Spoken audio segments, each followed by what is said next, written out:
Olá, benditos e benditas, tudo bem contigo? Chegou o nosso horário, o nosso momento de pegar a nossa lição e ser abençoado estudando a palavra de Deus. Então roda a vinheta.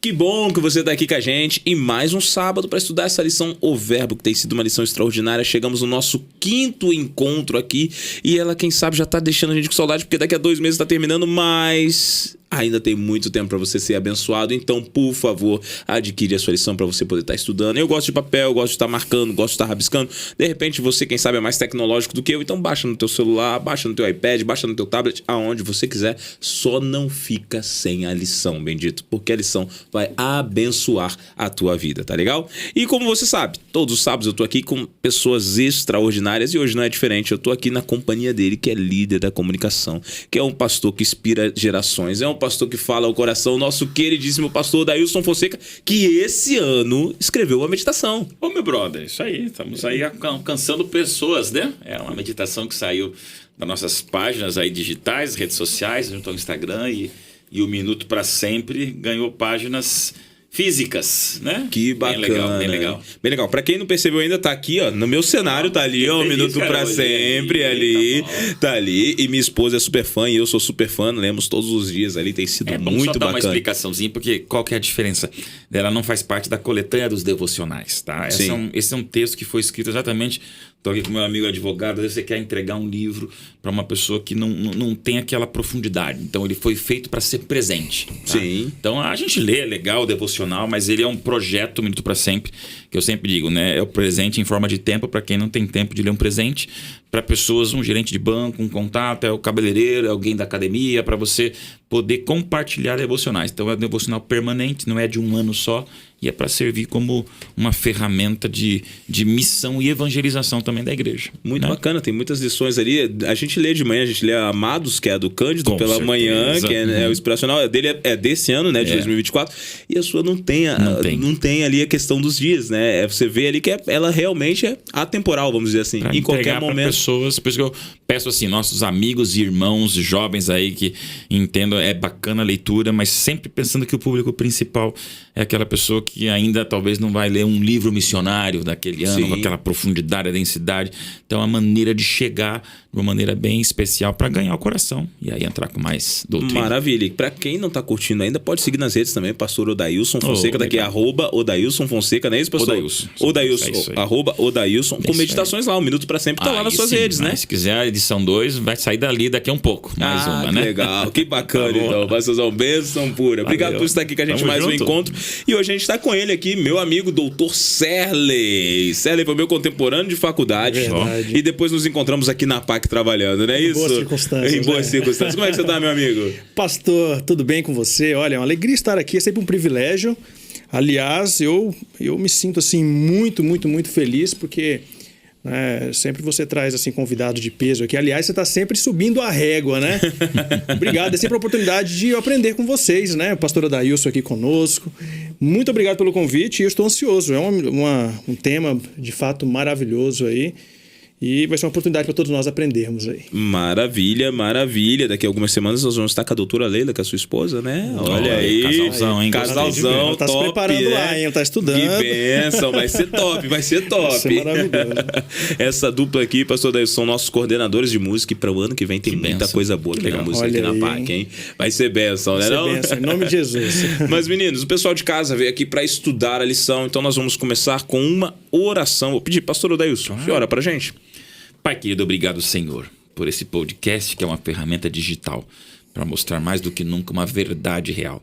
Obrigado, meu Deus, por estarmos aqui conversando e intercedendo por quem está nesse momento com seu dispositivo portátil, numa tela de computador, um celular na mão, não sabemos como, mas que agora, Senhor, nesta oração, possamos ter os portais dos céus abertos para compreendermos, entendermos, conversarmos, discutirmos e dialogarmos as coisas eternas do Pai do Céu.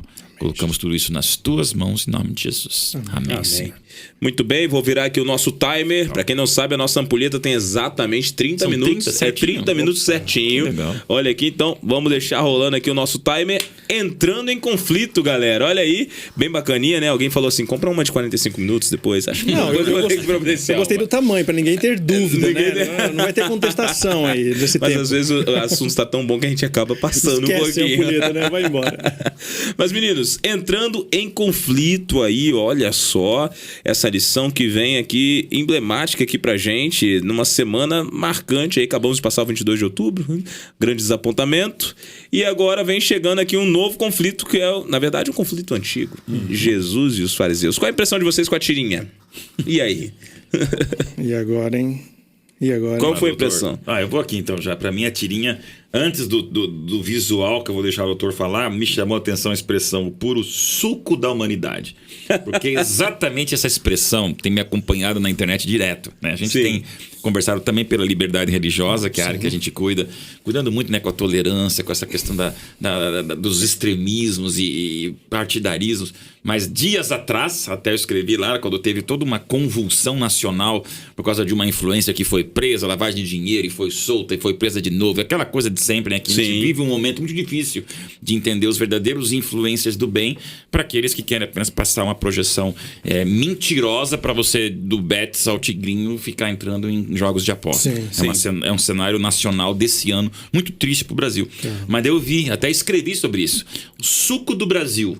Aquilo ali me assustou porque era uma visão muito negativa de uma influenciadora, de uma pseudo-influenciadora, na verdade, né? Extremamente desinfluenciadora e carregada nos braços de um povo que você vê que não tem a menor noção da pobreza e miséria a qual esses jogos estão provocando. O que eu trago isso pra cá? Essa expressão suco, ela é muito forte porque ela mostra exatamente alguma coisa que você espreme e sai a essência. Supra-sumo. O supra-sumo. Então, se o suco do Brasil é essa ignorância digital, nesse suco da humanidade você vê os fariseus com a visão mais míope, mais egoísta, mais materialista possível, para mostrar a tendência que todos nós temos se não cuidar de ficar nesse mesmo suco, né?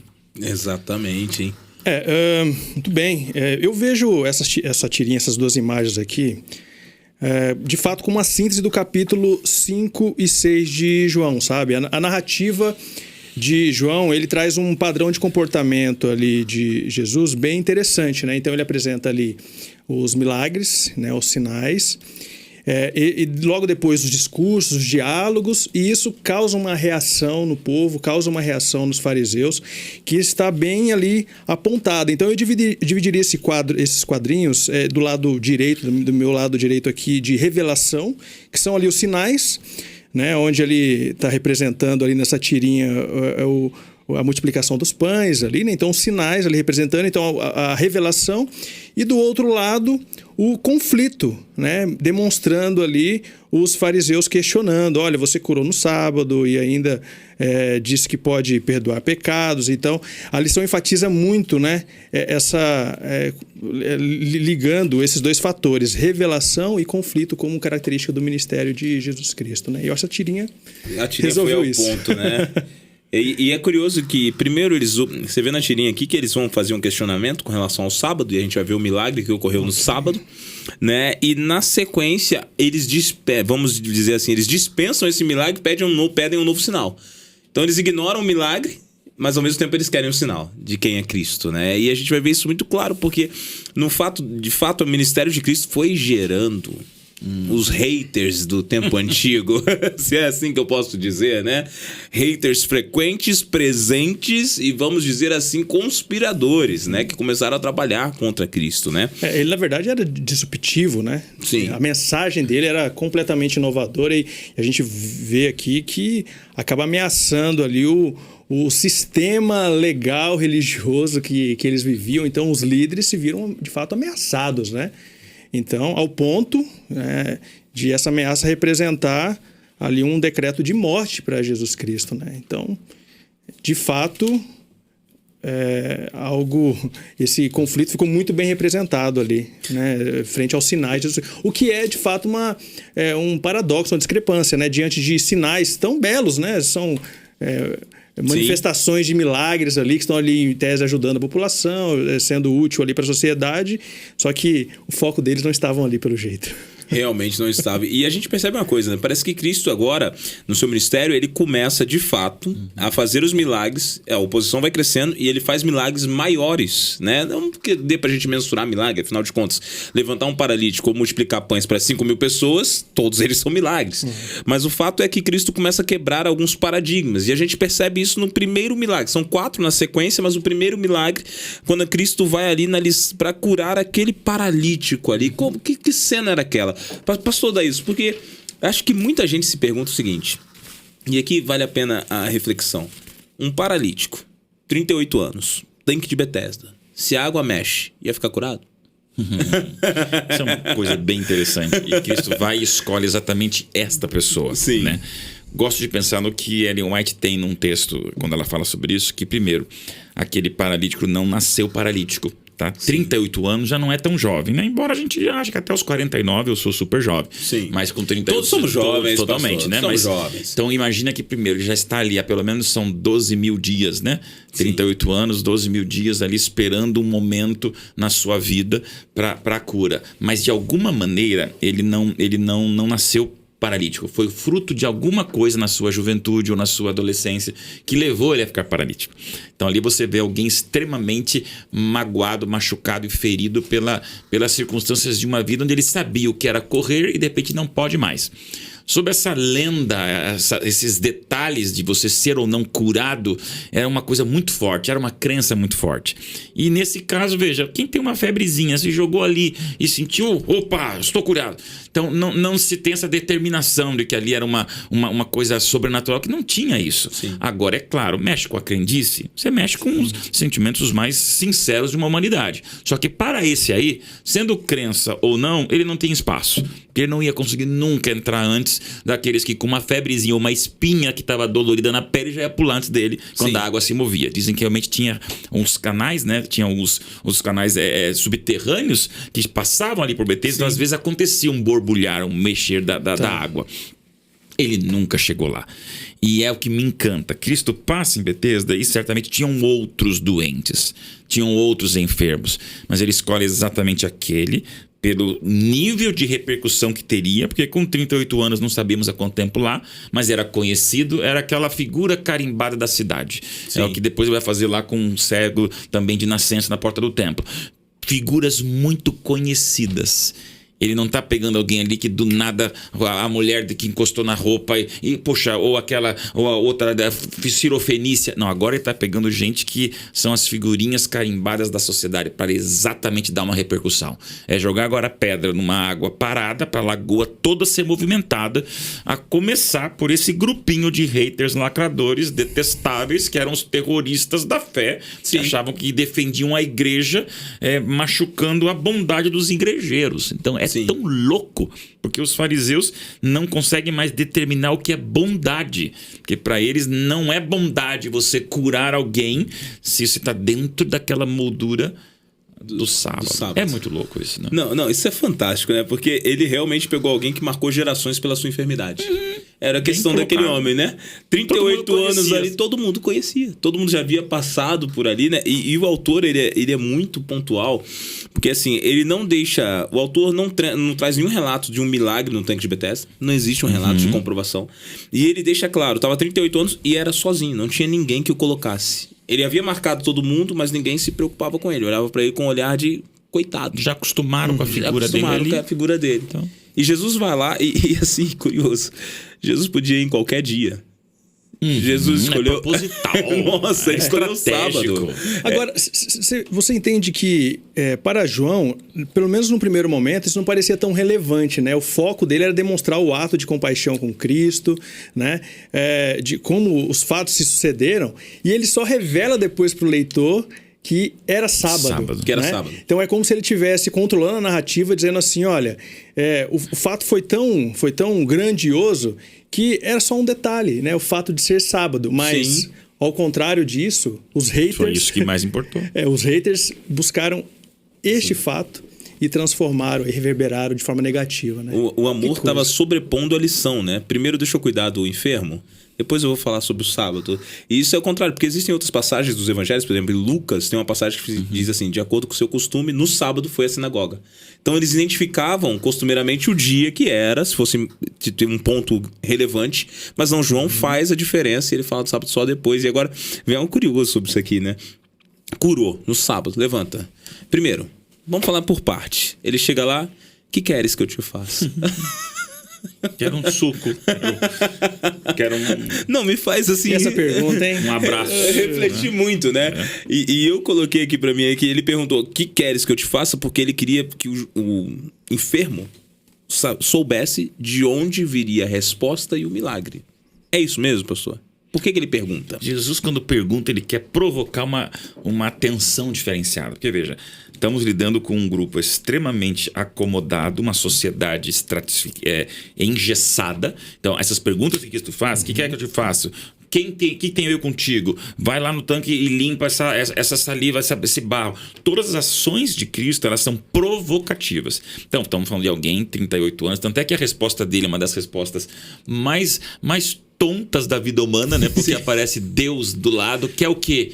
Você pode me jogar ali na piscina? Porque eu nunca consigo. Então, Jesus aí, ele tem paciência, ele tem humor, ele tem leveza, porque, claro, é uma resposta tão tosca como foi lá Pedro querendo construir duas tendas para Elias e Moisés da transfiguração. Sim. Isso está na Bíblia como um recado para a gente. É a humanidade gritando. Sim. É Deus compreendendo a miopia que nós temos. Porque nessa hora podia Deus dizer, né? Jesus, para jogar na piscina? Então tá bom, vou embora. Não, claro que não. Ele deixa o cara falar a miopia absurda da cegueira dele, que tá Cristo do lado, que já curou tudo e todo o poder do céu. E ele quer ir para a piscina para daí ele dizer, amigo, não, eu tenho coisa muito maior, muito melhor para você. Né? E os coaches dizem que desenvolveram essa técnica, né, de fazer perguntas, né, para provocar ali e Jesus já fazia isso há muito tempo, né? Aplicava essa técnica, provocando a reflexão, né, de quem estava sendo indagado naquele momento, né? Sim. Que sabedoria.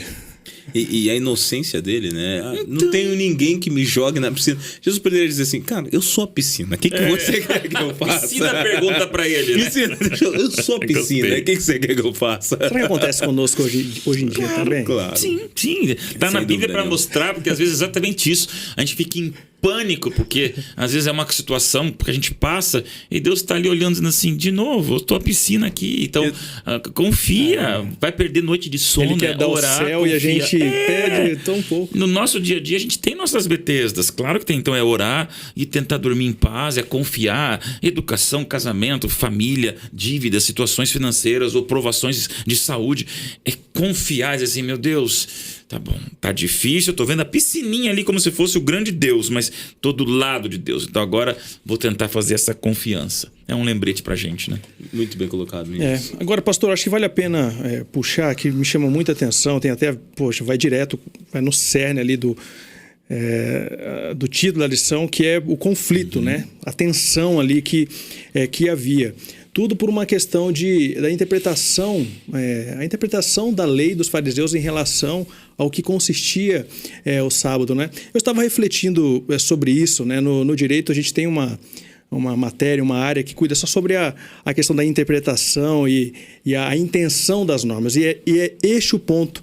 Como que ao longo do tempo eles se esqueceram, né, do propósito da lei. Hoje no direito moderno, os juízes eles são ensinados a decidir, não com base somente na letra fria da lei, né, mas no propósito do que aquela lei gostaria ou precisa alcançar. E naquele momento o propósito era a cura, a salvação, era o bem-estar humano, a dignidade da pessoa humana, né? E ao contrário, eles estavam preocupados com isso negativo. A preocupação deles era garantir todo aquele, né, como que o pastor falou, todo aquele quadrado de regras ali mesmo. Camisa de força. Continuam, né? Agora, e tudo por numa intenção egoísta de manter o regime vigente, né? Jesus, nós vemos aqui que ele acabou se tornando uma espécie de ameaça. Subversivo completo. Uma espécie de ameaça àquele sistema, né? Alguém que diz ser Deus, alguém detentor de uma jurisdição própria, né? acima de tudo e de todos, e dizendo claramente, mostrando para todos ali que, bom, não é dessa forma. Né? Isso, além de questionar a autoridade daquelas pessoas, né, colocariam em xeque ali todo o sistema legal que eles haviam construído aquilo lá. Né? Isso poderia gerar revoltas e tudo mais na cabeça deles, então decretaram Cristo de morte. Você viu tudo o egoísmo de volta no centro, né? É uma tristeza. É terrível, né? E a gente percebe o seguinte, né? Jesus, ele vai curar o paralítico, nós sabemos disso. Era um sábado e existia 2 delitos aí diante da lei judaica. Primeiro, curar no sábado. Segundo, o paralítico tomar a cama e sair andando, que para eles haviam classificado como um problema no sábado, seria um trabalho no sábado. E quando o paralítico sai andando com a cama, eles passam pelo paralítico, isso se torna uma notícia que movimentou imagino, todas as pessoas que ali estavam, e todos ficam perplexos. Calma aí, esse camarada foi curado. Mas o fato é que os fariseus e os saduceus, todos os líderes lá, estão mais preocupados com ele estar carregando a cama no sábado do que ele ter levantado e andado depois de 38 anos. Isso que o paralítico foi provocar, né? Ele falou, gente, fui curado. Aí eles, mas e você carregando isso?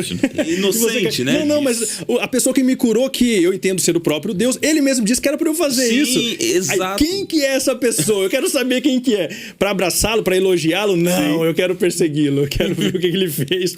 Né? E você vê, ao ponto de... A alegria era tanto que ele não sabia nem quem tinha feito o milagre, né? Ele teve que descobrir depois no templo lá. Enfim. Exatamente. E o fato é que quando ele sai andando, eu fico imaginando isso. Eu assistindo uma série, outro dia eu não costumo indicar muitas séries por aqui, mas eu estava assistindo The Chosen outro dia e vi Jesus fazendo um milagre da multiplicação dos pães.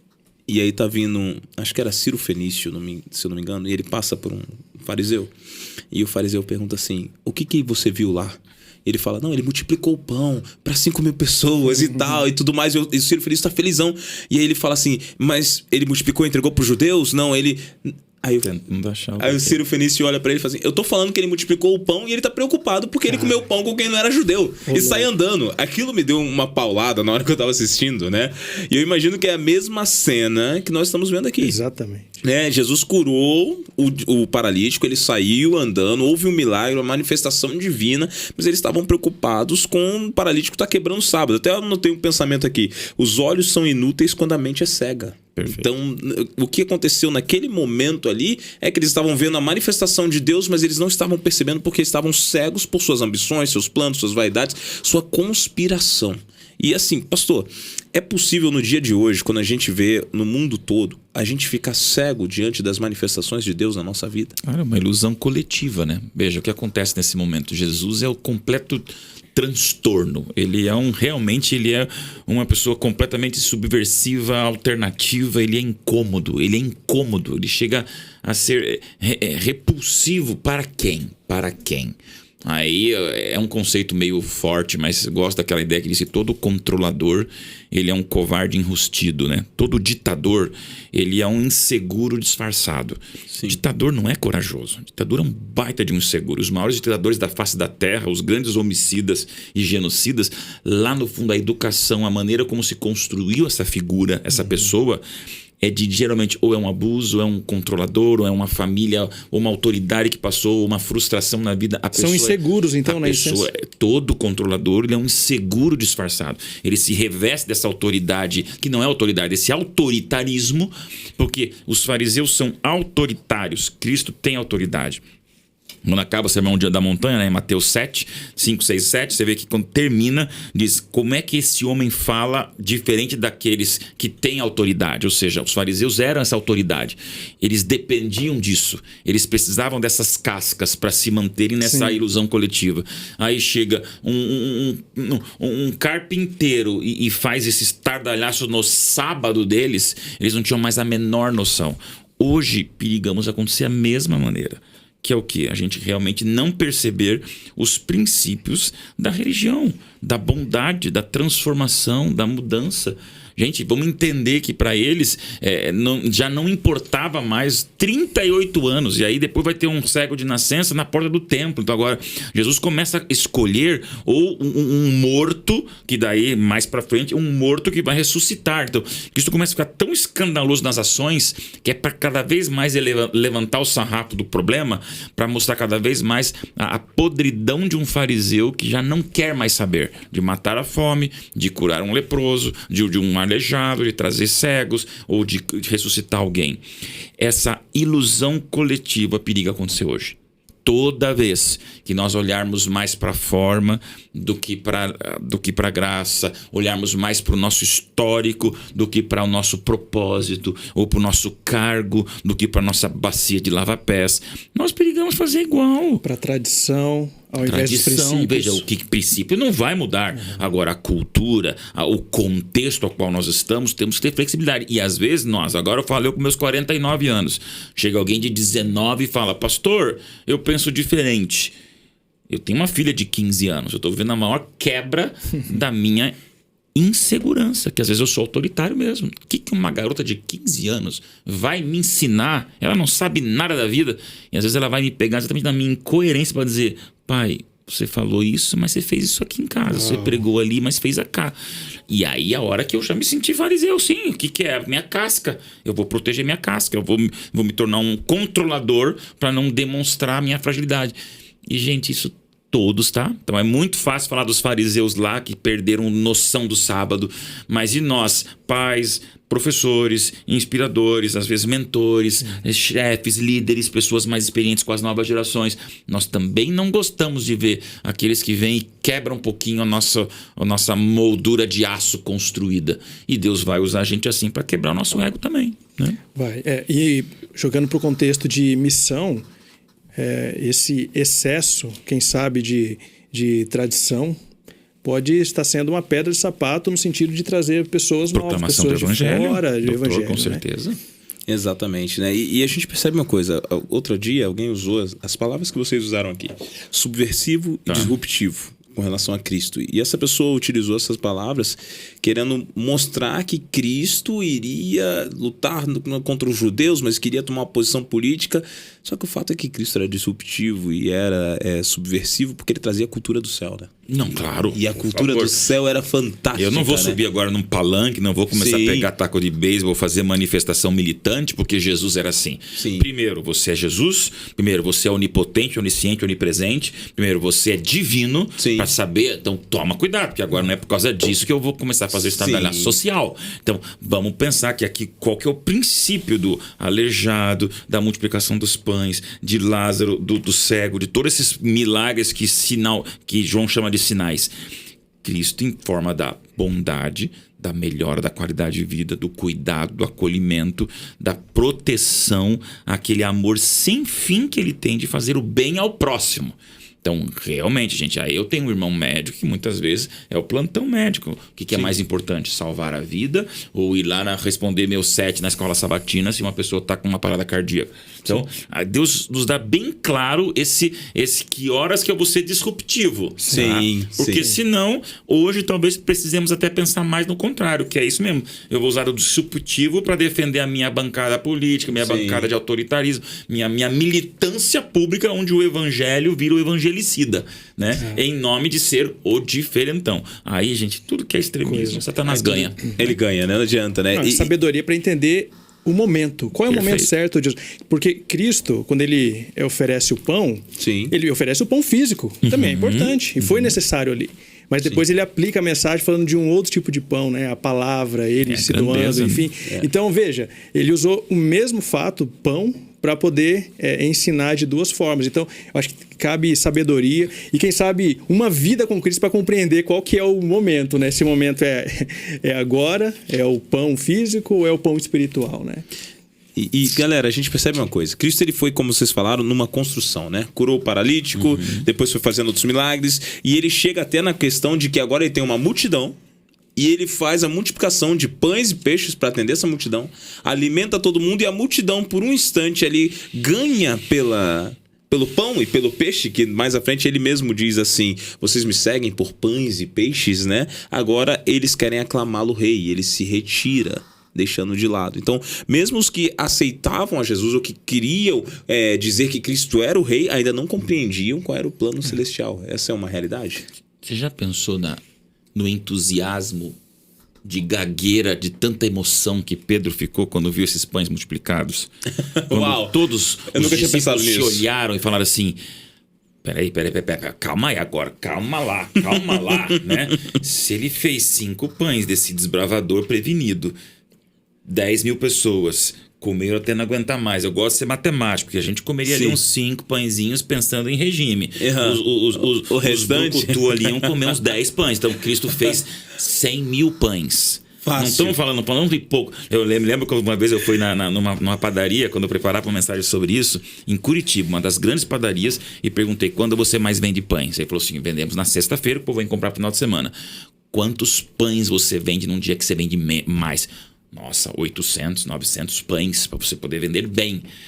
1000 pães no máximo. Estouro. Sim. Agora a gente está falando de um Cristo que abre uma padaria com 50 mil pães, com 100 mil pães. Então, você já pensou tecnicamente, materialmente, pensar agora, põe na mão desse homem uma lança, põe na mão desse homem uma flecha, põe na mão desse homem uma funda, põe na mão desse homem uma espada. Então, não, é o rei ideal. Mentalmente, gente, agora ele passou de curar um paralítico para multiplicar materialmente o que falta num exército. Tá? Então, a mente empolgada dos discípulos acompanhou a multidão. Não é a multidão, é o rei, e os discípulos, não, ele vai pra cruz. Gente, vai lá, começa a gritar, grita, é o rei, vamos. E os discípulos também empolgados. Então, quando Jesus fala assim, vai todo mundo pra casa, gente, é um baldão de água fria. Eu falo, é só Cristo para não escutar a multidão. Porque a gente aí, né, com um pouquinho de seguidores, você já tem uma linda influência digital, Gabrielzão, mas do dia para noite você acorda e tem 50 milhões no teu Instagram. O que você vai pensar? Eu tenho 100 milhões num canal no YouTube, hoje eu sou o maior. Cara, isso traz para todo ser humano a influência do poder de não perder o prumo e dizer, não vou aceitar esses seguidores todos. Eu vou fechar minha conta com 50 milhões, agora eu fecho minha conta. Gente, só que eu tô pensando pequenininho, tá? Para eu poder entender. Põe-se no coração de discípulo nesse contexto de um povo querendo o libertador, e o libertador que pode multiplicar 100 mil espadas, diz, gente, vamos dormir e eu só queria alimentar vocês, eu vou subir a montanhazinha e vou orar. Sim. Então só Jesus. Que contraponto, né? Não, e veja, Jesus, ele foi o contrassenso total, né? Total. Porque o que esperavam dele, né? Poxa, vamos aclamar o rei e agora né, resolvemos os nossos problemas, como o pastor bem colocou aqui. E ele simplesmente sobe a montanha e deixa todo mundo lá falando sozinho, né? Então, de fato, veja, Jesus, ele naquele momento, ele conseguiu visualizar os planos ambiciosos, conseguiu visualizar ali o egoísmo no coração daquelas pessoas, do ser humano, e na mente, né, a mente de um Deus, ele já entendeu, olha, eles não compreenderam a mensagem solidão, ainda. Né? Que solidão. E ele não via o que eles estavam vendo, né? Porque eles estavam olhando de uma maneira muito imediata, micro e imediata. Deus estava olhando tudo, né? É incrível como nós muitas vezes, por não termos o poder que Deus tem de ver lá o futuro, lá na frente, a gente fica descontente, se torna ingrato, se torna um murmurador, porque a gente não compreende tudo e a gente fica infeliz com que aquilo que Deus está dando, sendo que Deus compreende tudo. Ele está te dando o necessário para a tua salvação. Então isso é algo que tem que fazer a gente raciocinar, né? E até frustrante, né, para Cristo. Imagina, ele fez provavelmente ali aquela pregação linda, maravilhosa, falou. E tudo no pacote do dia. Foi. E tudo se resumiu a quem sabe, a todos comerem e serem satisfeitos e eles pensarem no como aquilo seria benéfico para eles no futuro, né? Agora, para ele. Vamos colocar um pouquinho mais de imaginação na cena. Foi um dia perfeito. Foi um dia de extraordinário. Um dia de 500 posts no Stories, né? Porque, gente, houve uma mensagem e todo mundo sai de barriga cheia de um homem que pega merendinha de desbravador para 10 mil pessoas. Só que agora vamos pensar que eles voltam pelo caminho para suas casas. E não vamos esquecer que o que Roma fazia, ela colocava aqueles estandartes romanos. Sim. Uma lavagem cerebral visual. Vocês não são livres. Pum. A gente não sabe o que é isso. A gente está aqui, né? Sim. Campinas, agora eu vou voltar para minha casa e eu volto na rua a cada 100 metros um outdoor. Você não é brasileiro, você não é brasileiro, você não pode, você tem que obedecer. Então, a frustração da opressão deles, gente, era os estandartes romanos que deixava muito claro um povo dominado por Roma, era um povo extremamente subjugado. Eles faziam questão de quebrar essa autoestima. Vocês não são livres. O brasão romano está aqui. Então, imagine a frustração. Não é gente simples, não é era simples. simples, Poxa, não era simples. os discípulos, a multidão olhar assim, aquele homem pode fazer a revolução e Ele é judeu. e a gente tá aqui preso por isso. Então, Ele virou um símbolo de liberdade ali instantânea, né? agora é o que você falou, para o máximo da nossa visão, o macro é míope. E daí Jesus tem que subir a montanha sozinho, porque veja, nessa hora ele não tá com os discípulos. Não. Ele não tinha nem os discípulos. E olha lá, gente, eu gosto de ver o seriado The Chosen, que sempre mostra, né, que além dos discípulos, às vezes tá a mãe de Jesus, tem mulheres junto. Não é os 12, né? Os 12 Sim. mais um grupo que a Bíblia não menciona, mas Sim. que seguiam juntos. Sim. Todos nessa hora não entendem. Então Cristo talvez não tem colo de mãe, não tem abraço de amigo, não tem um direct message de um colega, mas eu te entendo, viu? Ele tem que subir sozinho para dizer assim, todo mundo, até minha mãe, até meus irmãos, todo mundo não entenderam qual é a minha missão, né? E para não perder esse prumo, é só ele com o pai. Exatamente. E agora eu pego aqui um pensamento curioso, que é a lição que trouxe, né? Que nós, como humanos, temos o poder de projetar em Cristo aquilo que esperamos. Queremos moldá-lo à nossa vontade, queremos moldá-lo aos nossos desejos, aos nossos planos, às vezes até às nossas ambições. E somos tão egoístas que em nossas orações nos tornamos ingratos quando Cristo não fez aquilo que a gente queria que ele fizesse. Mimados. E somos mimados. Isso é absurdo, não é? E agora a gente vê nessa multidão que realmente vivia num contexto difícil e que estava sob o jugo de Roma, não era fácil, e que Cristo tinha algo muito melhor do que vencer Roma. Mas só viam o jugo romano. Esse é um problema sério, viu? Você vê, nós partimos do princípio, né? O princípio são os nossos dogmas, nossas crenças.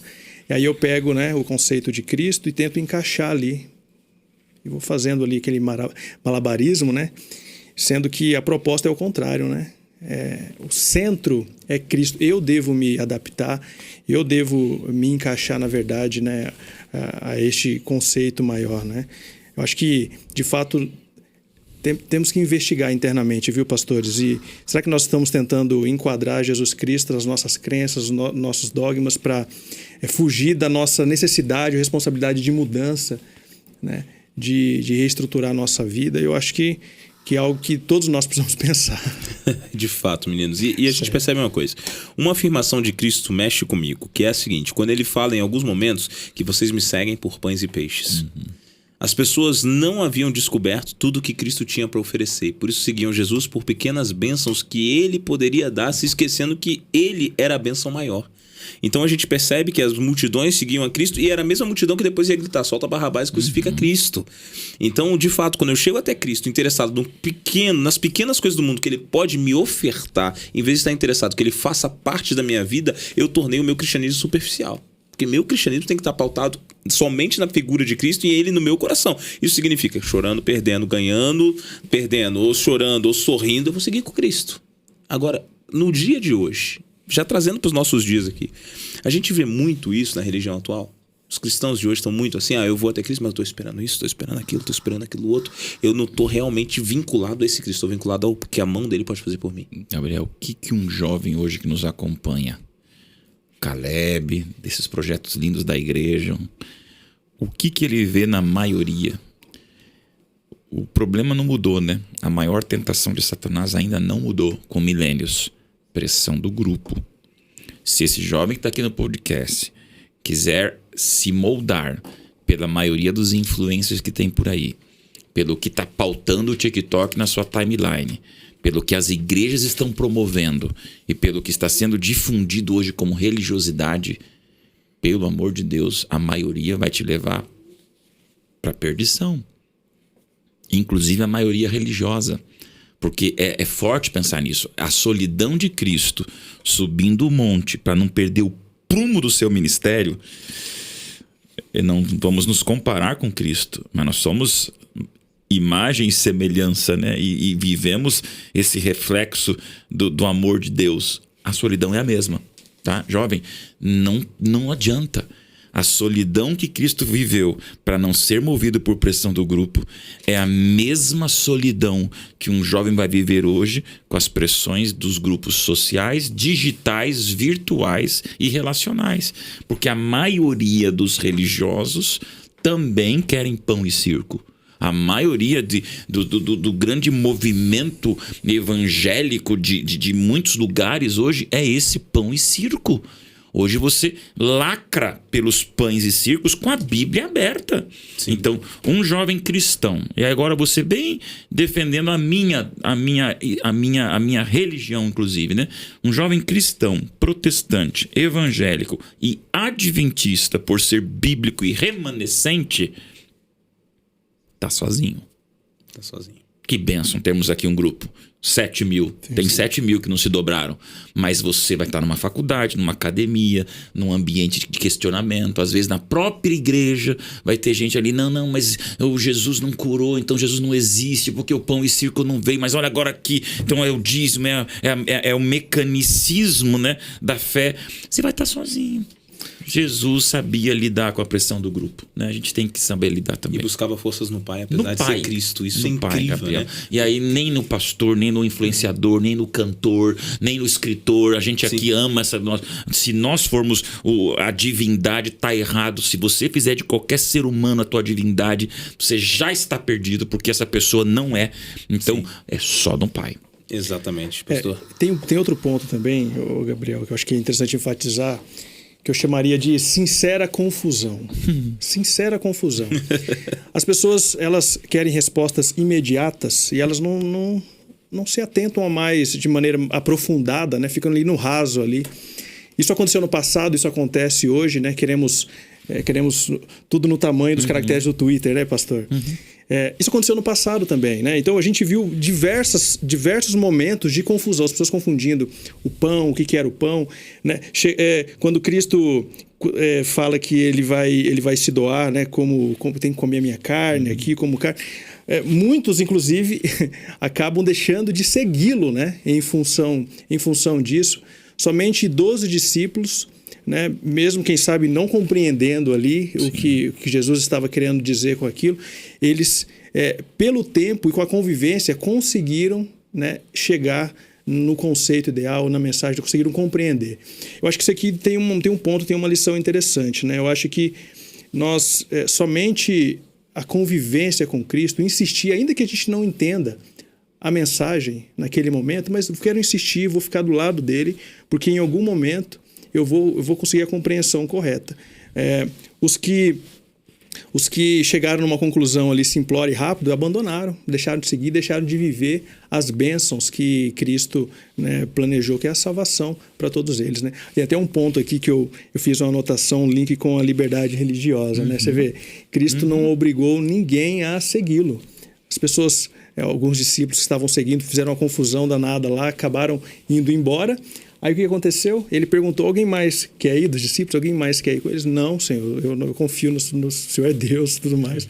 E ele deixou que seguisse, né? Mas as bênçãos estão reservadas para os persistentes.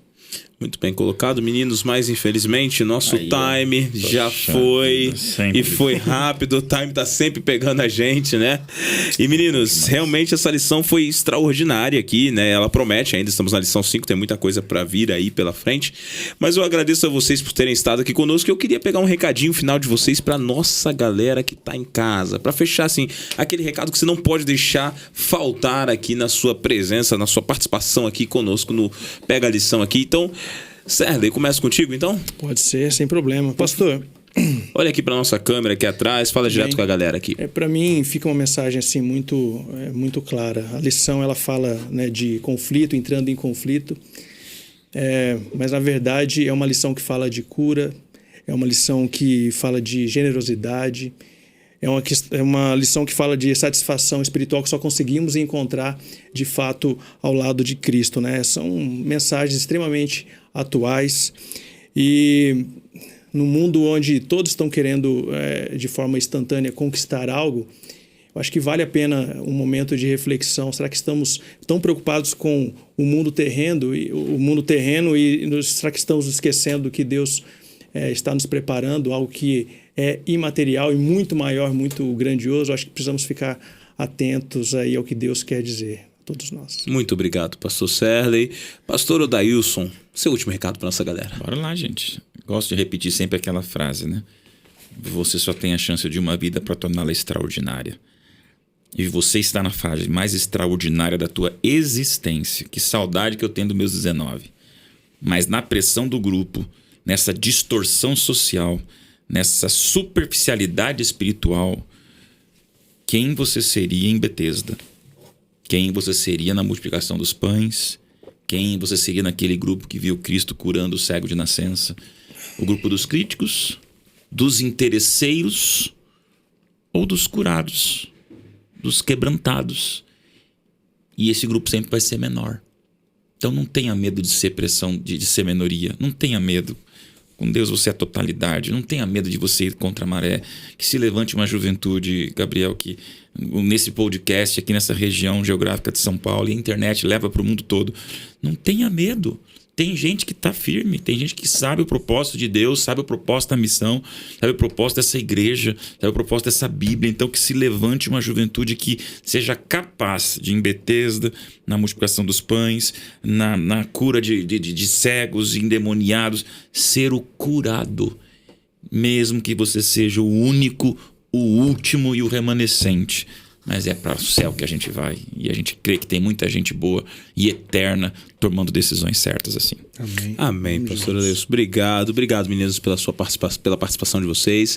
Obrigado você de casa pela sua participação, por ter ficado até aqui, agora com a gente aqui no finalzinho do Pega a Lição, que foi uma bênção. Mas eu te vejo já semana que vem, no sábado à tarde, às 3 da tarde. E antes da gente fechar, pastor...